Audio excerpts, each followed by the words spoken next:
Алла Тағаланың хақысы. Алла Тағаланың хақысы орындалмайынша адам қиямет күні аман болмайды. Осы хақысы сұралады Алла Тағаланың. Екінші мақсат, осы таухидтан кейінгі нәрсе, Муъминун сүресінде Алла Тағала айтады: «Афа хасибтум аннама халақнакум абасан ва аннакум илайна ла туржаун». Сендер ойлайсыңдар ма сонда, біз сендерді босқа жараттық деп, және бізге оралмаймыз деп. Оралмаймыз деп. Мақсат, қиямет күні Раббымыздың алдына оралу үшін жаралғанбыз, құрметті жамағатымыз. Раббымыздың алдына оралу үшін жаралғанбыз. Осы мағынаны, осы ақиқат әрдайым есте тұтылу үшін Фатиха сүресіне қойып қойған Алла Тағала соны. Малики яумиддин. Сот күнінің иесіне. Қараңыздар.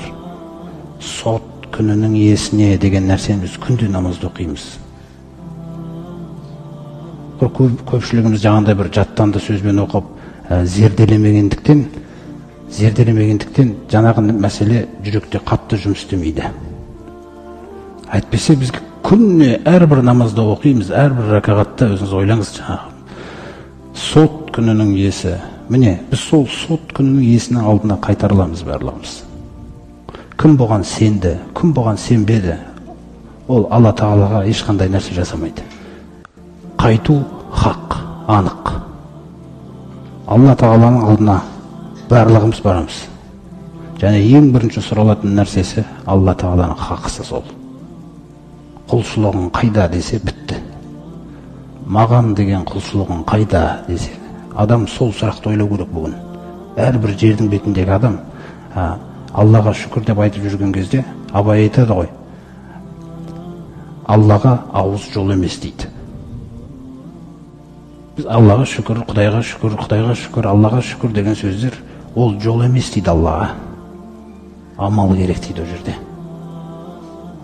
Мысалы, кеше Дәуд пайғамбар туралы айтылды ғой. Сол Дәуд пайғамбарды Алла Тағала бүкіл әулетін нығметтерге бөледі де, андай бір әдемі бұйрықты айтқан Дәудке.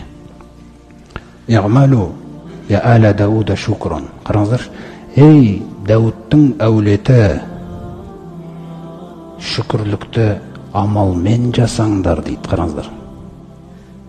Иғмалу шукрон, шүкірлікті амалмен жасаңдар дейді. Ва қолилу мен ғибадия шүкір. Құлдарының ішінде шүкіршілдер өте аз дейді. Міне, өте аз деп жатыр да. Өте аз дейді шүкіршіл құлдар. Әрдайым шүкіршілік туралы Құранда Алла Тағала айтқан кезде ва қолилу ма яшкур. Өте аз шүкір етесіңдер. Шүкір етушілер өте аз. Ал енді жаңағы ақиқатты теріске шығару турасында айтқан кезде бәл әксәрухум ла яғламун. Басым көпшілігі білмейді, басым көпшілігі қарсы келеді, басым көпшілігі ойланбайды. Қараңыздар. Ал шүкір ететін сан өте аз дейді. Міне осы санды көбейту үшін мына үмбетті Алла Тағала сыйлап отыр ғой. Бұл үмбетке Құранды сыйлап, Құранға осы үмбетті Құран арқылы жүргіздіріп отыр Алла Тағала. Шүкіршілердің саны көбейсін депті.